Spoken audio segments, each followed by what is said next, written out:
Hi everyone. So today I'm going to take topic on Flexbox. Okay, so basically, let's see what is the main idea behind Flexbox and grid logic. So basically, if you see the traditional without Flex, like before in PS2, I guess there was a difficulty in managing the layout of the entire application. So suppose if you want to have a what do you say aligned vertically, then you have to have a lot of struggle in aligning vertically in the same way when you are using block scope.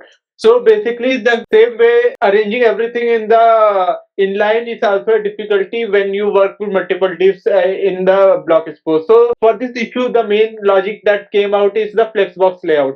Okay, so basically it is using the flex to alter the height and width, and apart from that to fill the available space and shrink them whenever it's possible. So basically, you can do many sort of layout activities with the Flexbox. Okay, so one more thing is Flexbox is direction agnostic. What does it mean is that it can handle the direction properties very easily, and so horizontally, inline, vertically, everything is works so fine in the Flexbox. We are going to see how later on. So let's see how it differs from the grid.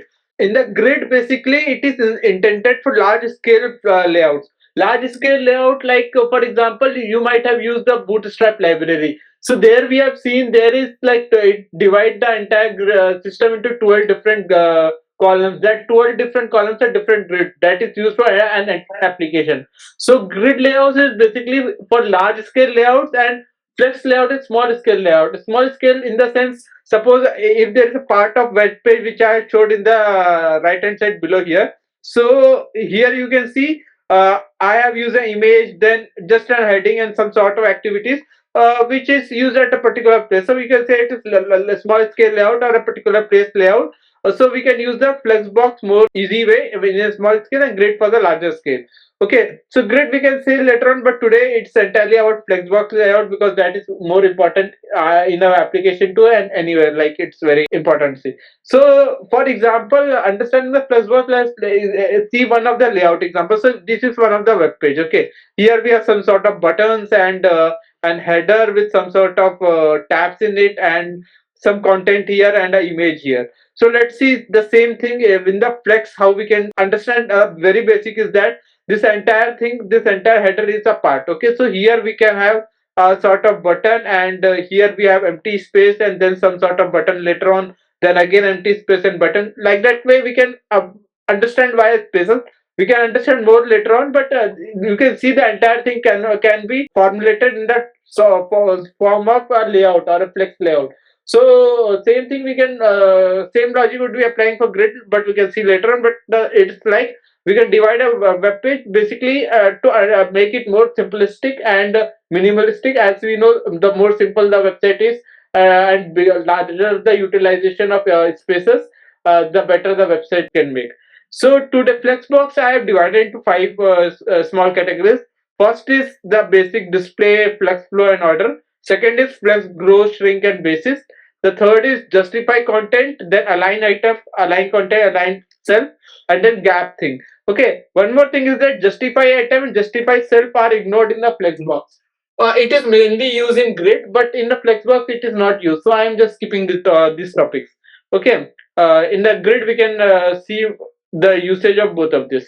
Now, to understand the basic terminology, let's understand the system of, like, suppose there is one parent div and there's some sort of child inside it. Okay, so the parent one I am stating as a container, and the inner items, whatever it be, card, div, or anything, that I am stating as an item.